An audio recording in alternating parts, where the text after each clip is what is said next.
Chapter number 11 biotechnology principle and process chapter आपका complete हो चुका है। ठीक है, इस चैप्टर में आपने एक्चुअली में पढ़ा क्या, एक बार इसको सोच लेते हैं।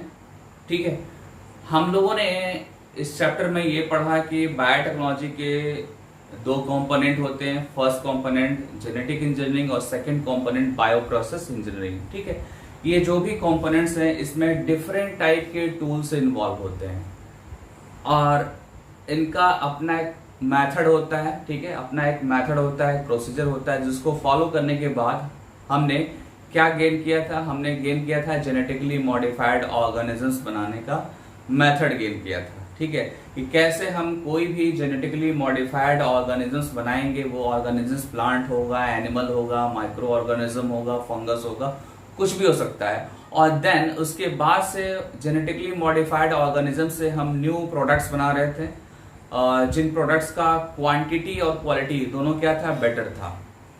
क्वांटिटी और क्वालिटी दोनों क्या था, बेटर था। और ये जो भी प्रोडक्ट्स हैं ये ह्यूमन के लिए इम्पोर्टेंट थे। ठीक है, ये सारी बातें हम लोगों ने लास्ट वीडियो सेशन में पढ़ा था, जो कि आपका चैप्टर जो था वहां पे biotechnology principle and process chapter था।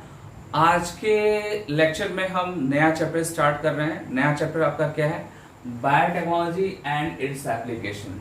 ये जो भी आपका चैप्टर है यहाँ पे आप मेनली कुछ एप्लीकेशंस पढ़ने वाले हैं। ठीक है, एक्चुअली देखा जाए तो यहाँ पे आप लिस्ट ऑफ एप्लीकेशंस पढ़ेंगे। ठीक है, बहुत सारे यहाँ एप्लीकेशन की लिस्ट मिलेगी आपको और देन उसमें से कुछ सेलेक्टेड जो है एप्लीकेशंस का डिटेल पढ़ना है आपको। सेलेक्टेड एप्लीकेशंस का डिटेल पढ़ना है। लाइक आप देख सकते हैं यहाँ पे मैंने यहाँ पे एप्लीकेशन ऑफ बायोटेक्नोलॉजी यहाँ पे मैंने मेंशन किया है और जिसमें कुछ एप्लीकेशंस मैंने यहाँ मेंशन कर रखे हैं एज पर एनसीईआरटी। जिसमें फर्स्ट क्या है आपका, थेरापेटिक्स। फर्स्ट एप्लीकेशंस क्या है, थेरापेटिक्स। तो थेरापेटिक्स से रिलेटेड आपको एक टॉपिक मिलेगा आपको एनसीईआरटी में। Then diagnostics. डायग्नोस्टिक्स मतलब कि आपके डिजीज की जो डायग्नोसिस होती है उससे रिलेटेड एप्लीकेशंस होगा ये। Then genetically modified crops for agriculture. ठीक है, एक्चुअली देखा जाए तो ये आपका मेन टॉपिक होगा और ये पहला फर्स्ट टॉपिक होगा इस चैप्टर का, genetically modified crops for agriculture. यही आपका फर्स्ट टॉपिक होगा। देन नेक्स्ट एप्लीकेशन है आपका process food, then bioremediations, then waste treatment and energy production. ठीक है, बायो रेमेडिएशंस आपके लिए थोड़ा नया होगा तो मैं आपको बता दूं कि बायो रेमेडिएशन का मतलब है यहाँ पे कि डिफरेंट टाइप के पोल्यूटेंट्स को ब्रेक करके सिंप्लीफाई करना है और वहां पे यूज क्या करेंगे, हम genetically modified micro organism use करेंगे। जेनेटिकली मॉडिफाइड जो माइक्रो ऑर्गेनिजम्स हैं ये जो है पॉल्यूटेंट्स को क्या करेंगे, ब्रेक करके सिंपल फॉर्म में कन्वर्ट करेंगे और इन्वायरमेंट को क्लीन करेंगे एक तरीके से। ठीक है, इन्वायरमेंट को प्रोटेक्ट करेंगे, क्लीन करेंगे और हेल्दी बनाएंगे। ठीक है, तो ये बायो रेमेडिएशंस का मैंने वन लाइन में आपको बता दिया, इसका एक इंट्रोडक्शन आपको। देन आपको ये तो पता है कि वेस्ट ट्रीटमेंट या एनर्जी प्रोडक्शन, ये सारी बातें आपको पता है और यहाँ पे भी आपका बायोटेक्नोलॉजी यूज होगा। ठीक है, अभी आपको क्या करना है कि आपको ये दिमाग में रखना है कि आपको पढ़ना है क्या है चैप्टर में। चैप्टर में आपको ये पढ़ना है, ये पढ़ना और ये पढ़ना है, ये मेन आपका टॉपिक होगा। ठीक है, आगे जब आप जाएंगे एनसीईआरटी, सपोज दैट आपने ओपन किया और ये चैप्टर ओपन कर लिया तो इस चैप्टर का जो सेकंड पेज होगा वहां से आपको एप्लीकेशंस मिल जाएंगे। बट जो फर्स्ट पेज है वहां पे आपको बहुत सारी चीजें मिलेंगी, जैसे कि मैंने अभी आपको इंट्रोडक्शन बताया बायोटेक्नोलॉजी एंड इट्स एप्लीकेशन का। देन आपको वहां पे आपको मिलेगा एप्लीकेशन ऑफ बायोटेक्नोलॉजी की पूरी लिस्ट मिलेगी और देन उसके बाद जो नेक्स्ट टॉपिक होगा वो होगा critical research area of biotechnology, जो मैंने यहाँ पे मेंशन कर रखा है। ठीक है, critical research area of biotechnology. Actually ये जो टॉपिक है इसका मतलब ये है कि बायोटेक्नोलॉजी के एक्चुअल में क्या क्या डिविजन्स होते हैं और कहाँ पे एक्चुअली में जॉब अपॉर्चुनिटी है। क्रिटिकल रिसर्च एरिया बायोटेक्नोलॉजी में टोटल आपको 3 पॉइंट्स मिलेंगे यहाँ पे और ये जो पॉइंट्स मैं जब एक्सप्लेन करूँगा तो इसमें एक चीज़ समझ में आएगा आपको कि ये जो है बायोटेक्नोलॉजी के ब्रांचेज हैं। ब्रांचेज ये वर्क वाइज हैं, जॉब वाइज हैं। ठीक है, जैसे कि आप अलग अलग सेगमेंट में आप वर्क कर सकते हैं। बायोटेक्नोलॉजी में अगर हैं आप तो वहाँ पे आपको डिफरेंट सेगमेंट मिल सकते हैं और वहाँ पे सबका अपना एक अलग वर्क होता है, उनका एक फॉर्मेट होता है। ठीक है, तो ये जो है जॉब या वर्क एरिया को भी डिसाइड करेगा, ये जो भी आपका क्रिटिकल रिसर्च एरिया है, ठीक है, जिसको मैं एक्सप्लेन करूँगा। फर्स्ट पॉइंट है यहाँ पे ये है कि providing the best catalyst in the form of improved organism usually a microbes और प्योर एंजाइम्स। मतलब यहाँ पे ये है कि हम बेस्ट क्वालिटी के कैटलिस्ट बनाएंगे। कैटलिस्ट मीन्स प्रोडक्ट, ठीक है, और वो जो प्रोडक्ट होगा वो कैसे बनाएंगे, आप ऑर्गेनिजम्स को इम्प्रूव करके बनाएंगे, ठीक है, ऑर्गेनिजम्स को इम्प्रूव करके बनाएंगे। और वो ऑर्गेनिज्म जो है वो एक माइक्रोब्स भी हो सकता है और एक एंजाइम भी हो सकता है वो, ठीक है।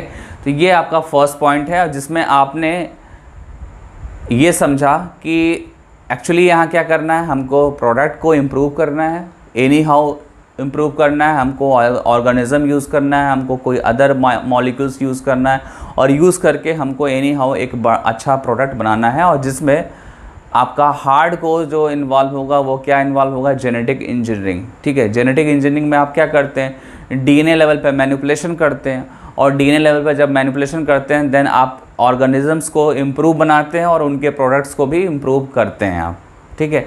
जैसा कि मैंने लास्ट चैप्टर्स में आपको बताया, लास्ट चैप्टर में आपको बताया मैंने कि ऑर्गेनिजम्स जब बनाते हैं तो वहाँ पे आप मेनली करते हैं क्या है, वहाँ पे आप मेनली डीएनए लेवल पे मैनिपुलेशन करते हैं, ठीक है। और जब डीएनए लेवल पे मैनिपुलेशन करेंगे तो ऑर्गेनिज्म भी इम्प्रूव होगा और उसके प्रोडक्ट्स भी इम्प्रूव होंगे, ठीक है। तो ये जो फर्स्ट पॉइंट है वो एक्चुअली में क्या है, ये आपका बेसिक जेनेटिक इंजीनियरिंग वाला फील्ड है। देन सेकंड पॉइंट पे आते हैं। सेकंड जो पॉइंट है वो क्या है, creating optimal conditions through the engineering for a catalyst to act. मतलब जो प्रोडक्ट आप बना रहे थे, ठीक है, जो भी XYZ आपने बनाया, लाइक इंसुलिन बनाया आपने, ठीक है, या कोई प्रोटीन बनाया आपने, हार्मोन बनाया आपने, ठीक है, तो जो भी आपका ये प्रोडक्ट होगा, इस प्रोडक्ट को बनाने के लिए बहुत सारे कंडीशंस को स्टैंडर्डाइज करना होता है, ठीक है। मतलब बहुत सारे पैरामीटर्स को आपको मैनेज करना होता है, और मैनेज करने के बाद फाइनली आपको वो पर्टिकुलर प्रोडक्ट या कैटलिस्ट मिलेगा आपको, ठीक है। आपको मैंने बताया था बायोरिएक्टर वाले में, बायोरिएक्टर जो आपका टॉपिक था वहाँ पे मैंने बताया था कि pH, आपका temperature, acid base, anti foaming tools, ये बहुत सारी चीज़ें आपने अप्लाई किया और देन आपको लास्ट में क्या मिला, आपको बहुत सारा प्रोडक्ट मिला, ठीक है।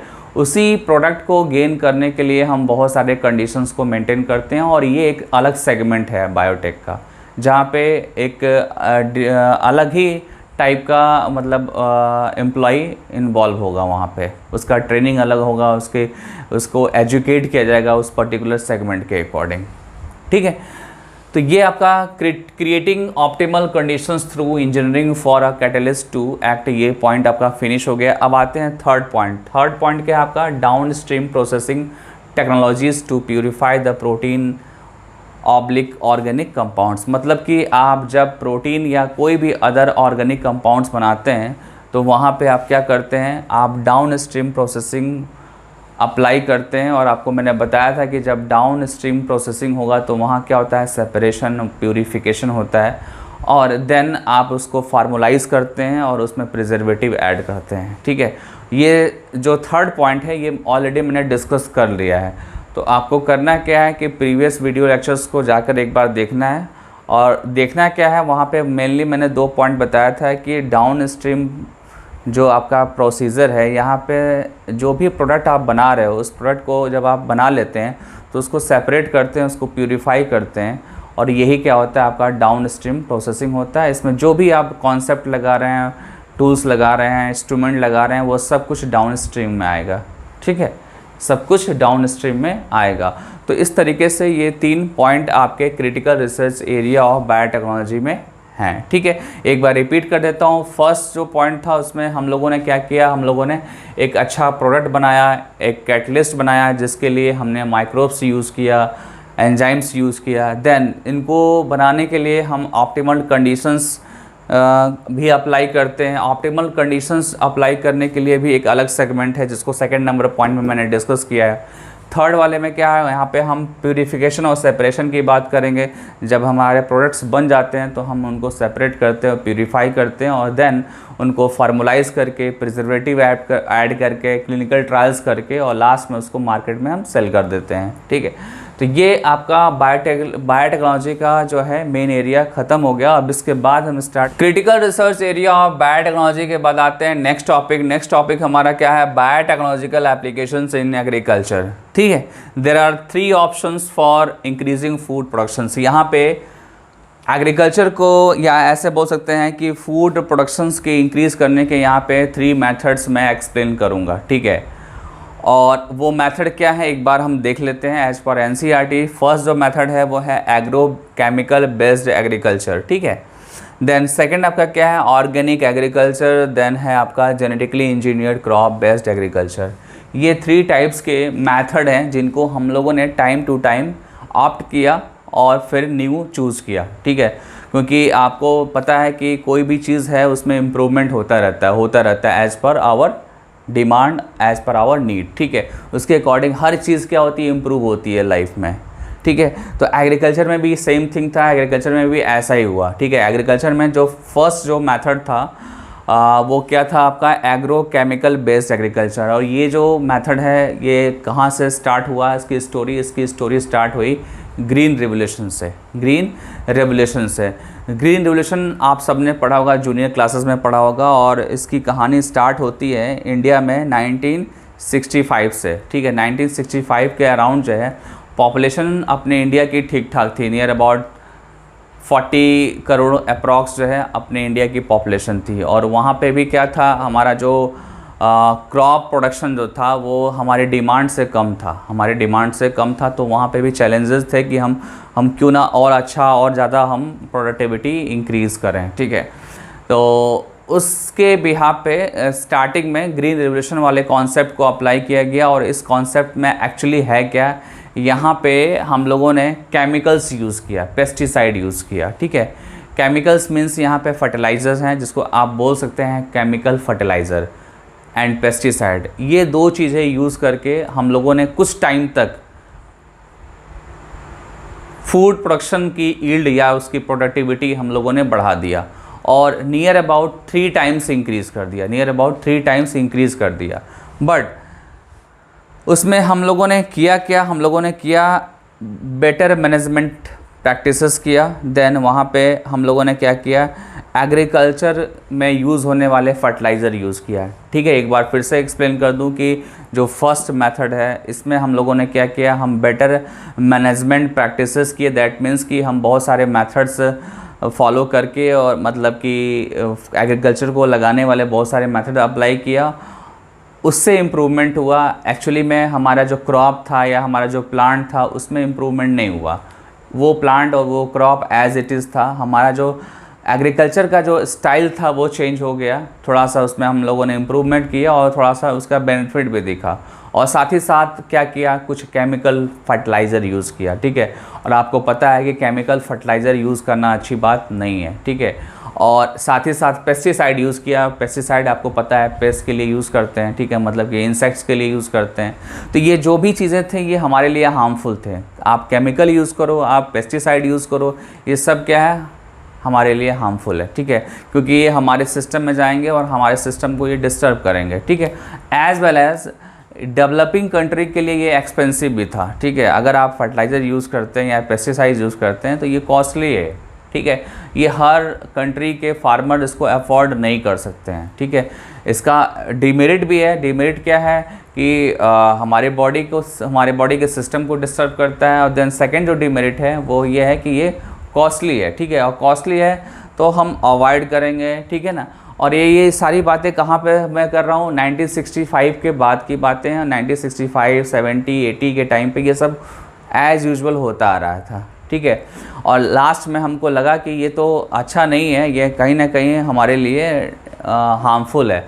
देन ग्रेजुअली फिर हम नॉर्मल जो आपका ट्रेडिशनल जो है मेथड है उसको फॉलो करना स्टार्ट कर दिया, जिसको हम बोलते हैं कन्वेंशनल मेथड। क्या बोलते हैं, कन्वेंशनल मेथड। कन्वेंशनल मेथड में एक्चुअली हमने क्या किया कि एग्रीकल्चर में क्रॉप तो लगाया, बट क्रॉप को एज ए फर्टिलाइज़र क्या दिया, एज ए फर्टिलाइज़र हम लोगों ने नेचुरल फर्टिलाइज़र्स प्रोवाइड किया, जैसे काऊ डंग हुआ या कोई ऐसा बायो कंपोस्ट हुआ या ऐसे कोई बायोडिग्रेडेबल जो चीज़ें हैं जिनको हम फर्टिलाइज़र में कन्वर्ट कर सकते हैं, ऐसे चीज़ों को यूज़ करके और फिर हम अपना जो एग्रीकल्चर का स्टाइल है वो अब चेंज कर रहे थे। ठीक है, मतलब ये बात हो रही 90s के टाइम के लगभग। वहाँ पे हम लोगों ने क्या किया, कि हम लोगों ने ऑर्गेनिक फर्टिलाइज़र यूज़ किया, दैट मीन्स कि काऊ डंग यूज़ किया या ऐसी चीज़ें यूज़ की जो बायोडिग्रेडेबल थे। ठीक है, उनको यूज़ करने से ये था कि हमारा जो प्लांट को जो न्यूट्रिशन मिल रहा है वो हेल्दी न्यूट्रिशन मिल रहा है, और अगर प्लांट हेल्दी है, क्रॉप हमारा हेल्दी है, तो हम उन पे डिपेंडेंट है, तो हम भी क्या होंगे, हेल्दी होंगे। ठीक है, और जो प्रीवियस मेथड था एग्रोकेमिकल, उसमें क्या था, हम सेपरेटली एक अलग से हम केमिकल फर्टिलाइज़र दे रहे थे, पेस्टिसाइड दे रहे थे, जो हमारे बॉडी के लिए हार्मफुल था। ठीक है, और एज वेल एज वो एक्सपेंसिव भी था। तो इसलिए ऐसे मेथड को हम अवॉइड करेंगे, स्पेशली फर्स्ट वाले को अवॉइड करेंगे। बट जो सेकंड मेथड है इसका एक लिमिट है, इससे हमारा जो है जो पॉपुलेशन इंक्रीज़ हो रहा है और पॉपुलेशन का जो डिमांड है वो हमारा फुलफ़िल नहीं हो पा रहा है। ठीक है, फिर हम क्या करेंगे, हम फिर नेक्स्ट मेथड की तरफ जाएंगे। जो नेक्स्ट मेथड होगा वो क्या होगा, genetically engineered crop based agriculture. ठीक है, ये जो मेथड है इसमें आप क्या करेंगे, आप प्लांट्स को मैनिपुलेट करेंगे जीन लेवल पे, और जीन लेवल पे मैनिपुलेट करके आप क्वांटिटी बढ़ाएंगे। ठीक है, आपको पता है ना कि बायोटेक्नोलॉजी का जो पहला टारगेट था वो क्या था, क्वांटिटी इंक्रीज़ करना और देन क्वालिटी इंक्रीज़ करना। ठीक है, क्वालिटीज़ में आप बहुत सारे वैरायटीज़ क्रिएट कर सकते हैं, मतलब कि कंटेंट्स इंक्रीज़ कर सकते हैं क्रॉप के अंदर, और जो क्वांटिटी है वो आपका मेन जो है टारगेट होगा, गोल होगा। क्वांटिटी इंक्रीज़ नहीं होगा तो हम पॉपुलेशन को सेटिस्फाई नहीं कर सकते हैं। ठीक है, तो ये सब कुछ जो है आपका क्वालिटी और क्वांटिटी, ये सब कुछ कैसे मैनेज हो पाएगा, जब आप जीन लेवल पे, जेनेटिक लेवल पे मैनिपुलेशन करेंगे, और मैनिपुलेट करके आप नए प्लांट बनाएंगे या नए ऑर्गेनिजम्स बनाएंगे, तभी ये पॉसिबल होगा। ठीक है।